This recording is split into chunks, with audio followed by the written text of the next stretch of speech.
ዛሬ ማታ አልጋ ላይ ተኝተህ መብራት አጥፍተህ የስማርት ስልክህን ብርሃን ብቻ እያየ ማህበራዊ ሚዲያዎችን ስክሮል እያደረግክ አስቡ። ስክሪኑ ላይ የምታያቸው ነገሮች ሁሉ ፍጹም ናቸው። የ22 ዓመት ወጣቶች የራሳቸውን ኩባንያ መስርተው በሚሊዮን የሚቆጠር ገንዘብ ሲያጋብሱ ታያለህ። በዓለም ዙሪያ እየተዘዋወሩ የሚያሳልፉ ሰዎችን የደስታ ፎቶ ትመለከታለህ። ሁሉም ሰው ካንተ በተሻለ ፍጥነት እየሮጠ ካንተ በተሻለ ህይወቱን እያጣጣመ ይመስላል። ያኔ በውስጥህ አንድ ከባድና አስፈሪ ስሜት ይፈጠራል። እኔ ጋር ምን የተበላሸ ነገር አለ? ለምንድነው እኔ ወደ ኋላ የቀረሁት ትላለህ። የዘመናችን ትውልድ ከምንጊዜውም በላይ በታሪክ ምቾት የተሞላ ህይወት አለው። ከምንጊዜውም በላይ ደግሞ የመረጃ ነጻነት አለው። ነገር ግን ከምንጊዜውም በላይ ደግሞ በጭንቀት ወይም አንዛይቲ፣ በባዶነትና በተስፋ መቁረጥ የተመታ ትውልድ ነው። ለምን? ምክንያቱም እኛ ዛሬ እየታገልን ያለነው በአይን ከሚታዩ ጠላቶች ጋር አይደለም። እኛ እየተዋጋን ያለነው አእምሯችንን በጸጥታ ከሚሰርጉ፣ አቅማችንን ከሚያኮላሹ እና ማንነታችንን ከሚያጠፉ አራት ስውር ወጥመዶች ጋር ነው። ዛሬ በዳኒ ኢንሳይት እያንዳንዱን ወጣት ከውስጥ እየበላ ስላለው ስለዚህ የዘመናችን በሽታ በጥልቀት እንነጋገራለን። እነዚህን አራት ወጥመዶች ካላወቃቸው ህይወትህ ሳታስበው ከእጅ ታመልጣለች። ዝግጁ ከሆንክ ሰብስክራይብ በተኗን በመጫን ወደ ውስጥ እንዝለቅ። የመጀመሪያው ወጥመድ የትዕግስት አልባነት ወረርሽኝ ወይም ደግሞ ዘ ከርስ ኦፍ ኦቨርናይት ሰክሰስ ይባላል። የመጀመሪያውና ትልቁ የዘመናችን በሽታ በአንድ ጀንበር የመበልጸግ አባዜ ነው። ዛሬ ያለነው ትውልድ ሁሉንም ነገር አሁኑን ይፈልጋል። ፊልም ለማየት አንጠብቅም፣ ምግብ ለማዘጋጀት አንታገስም፣ መልእክት ልከን በሰከንዶች ምላሽ ካላገኘ እንበሳጫለን። ይህ ፍጥነት አባዜ ደግሞ ወደ ግላዊ ህይወታችን፣ ወደ ህልማችንና ወደ ስኬታችን ተዛምቷል። ማህበራዊ ሚዲያ የህይወትን እውነተኛ ገጽታ አዛብቶታል። ስኬት የሚመስለን ሰዎች ከ10 ዓመታት ልፋት በኋላ ያገኙትን የድል ፎቶ ስናይ ነው። ያንን ድል ለማምጣት የፈሰሰውን ላብ፣ የታለፈውን እንቅልፍ አልባ ሌሊትና ውድቀትን አልጎሪዝሙ ያሳየን። በዚህም የተነሳ አብዛኛው ወጣት አንድን ስራ ወይም ክህሎት ከጀመረ ከ3 ወር በኋላ ምንም ለውጥ አላመጣውም ብሎ ተስፋ ቆርጦ ይተወዋል። አንድ አስገራሚ የተፈጥሮ ታሪክ ልንገርህ። የቻይና የቅርቅሃ ዛፍ ቻይኒስ ቦምቦ ትሪ የሚባል አስደናቂ ተክል አለ። ይህንን ተክል ዘሩን መሬት ውስጥ ከቀበርክ በኋላ ለተከታታይ 5 ዓመታት ውሃ ታጠጣዋለህ፣ ማዳበሪያ ታደርግበታለህ፣ ትንከባከበዋለህ። ነገር ግን ለ5 ዓመታት ከመሬት በላይ አንዲትም ቅጠል አታይም። ምንም የሚያሳይ ነገር የለም። ተስፋ ቆርጠህ ውሃ ማጠጣትን ካቆምክ ዛፉ ይሞታል። ነገር ግን ልክ 5ኛው ዓመት ሲያልቅ በ6 ሳምንታት ውስጥ ብቻ ዛፉ እስከ 90 ጫማ ወደ ሰማይ ይተኮሳል። ለመሆኑ ዛፉ ያደገው በ6 ሳምንት ውስጥ ነው ወይስ በ5 ዓመት? እውነታው ይህ ነው። ዛፉ ለ5 ዓመታት ወደ ታች ጠንካራ ስር ሲዘረጋ ነበር። ስር ከሌለው ያንን ግዙፍ አካል መሸከም አይችልም። አንተም ህይወትህ እንደዚሁ ነው። ዛሬ የምታፈሰው ላብ፣ የምታነበው መጽሐፍ፣ የምትሰራው ስራ ወዲያውኑ ውጤት ላያመጣ ይችላል። ነገር ግን ማደግህን አላቆምክም። ይልቁኑ ወደ ታች ስርህን እያጠነከርክ ነው። እውነተኛ ሀብት፣ እውነተኛ ጥበብና እውነተኛ ስኬት የሚገነባው በማይታየውና አሰልቺ በሚመስለው የዕለት ተዕለት ጽናት ውስጥ ነው።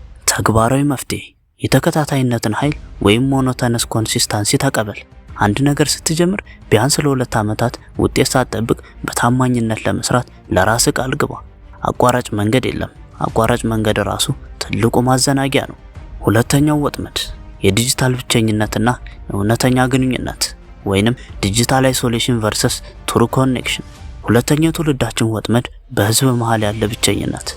ታሪክን ወደ ኋላ መለስ ብለን ስናይ የሰው ልጅ እንደ ዛሬውኑ ዘመን በቴክኖሎጂ የተገናኘበት ጊዜ የለም። በሺዎች የሚቆጠሩ ጓደኞች በፌስቡክ፣ በሚሊዮን የሚቆጠሩ እይታዎች በቲክቶክ፣ ማለቂያ የሌላቸው የኢንስታግራም ላይኮች አሉ። ግን አንድ እውነት እንነጋገር፣ ከመቼውም ጊዜ በላይ በብቸኝነት እየተሰቃየን ያለነውም አሁን ነው። ለምን? ምክንያቱም የዲጂታል ግንኙነት እውነተኛ የሰዎችን ትስስር ተክቶታል። እስኪ ራስን አንድ ከባድ ጥያቄ ጠይቅ። በህይወትህ ሁሉም ነገር ቢፈራርስ፣ ድንገት ከባድ ህመም ቢገጥምህ ወይም ሌሊት 9 ሰዓት ላይ ከባድ የጭንቀት ማዕበል መጥቶ ቢያንቅህ ያለምንም ፍርሃት ስልክህን አንስተህ የምትደውልለት ስንት ሰው አለ? ያለምንም ማንገራገር እባክህ እርዳኝ የምትለው ሰው አለ?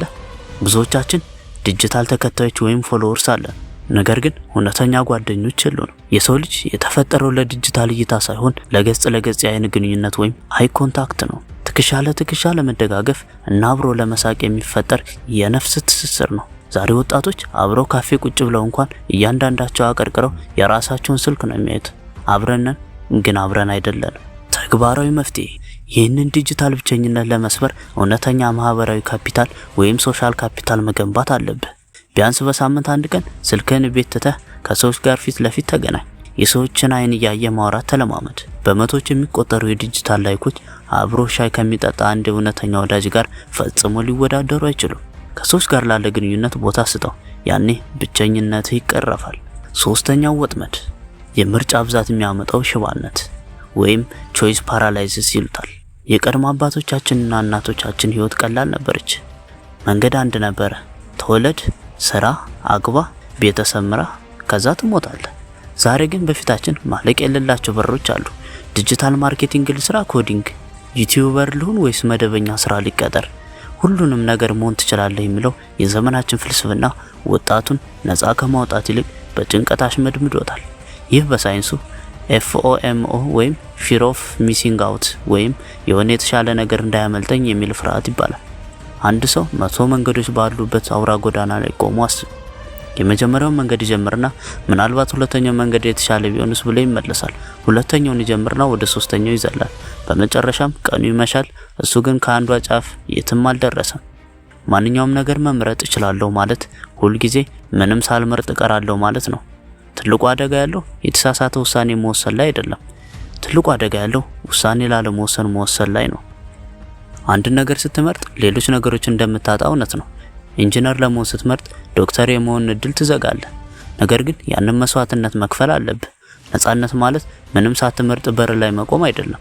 እውነተኛ ነፃነት ማለት አንድ በር መርጦ በዚያ በር ውስጥ እስከ መጨረሻው ጥልቀት መጓዝ ማለት ነው። ተግባራዊ መፍትሄ፣ የመስዋዕትነትን ፍልስፍና ተቀበል።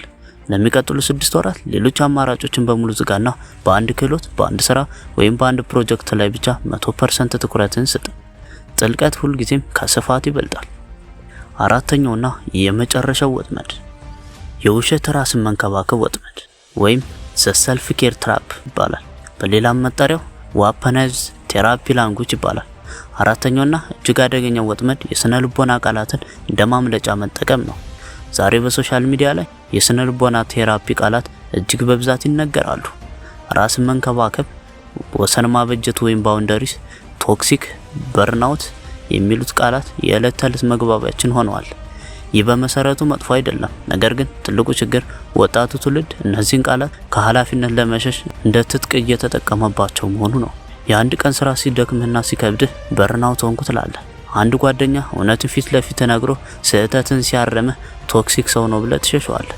አስቸጋሪ ፈተና ሲገጥምህ ለአእምሮ ጤናዬ ሰላም ስል ይሄንን ስራ አቋርጧለሁ በማለት ማምለጫ ትፈልጋለህ።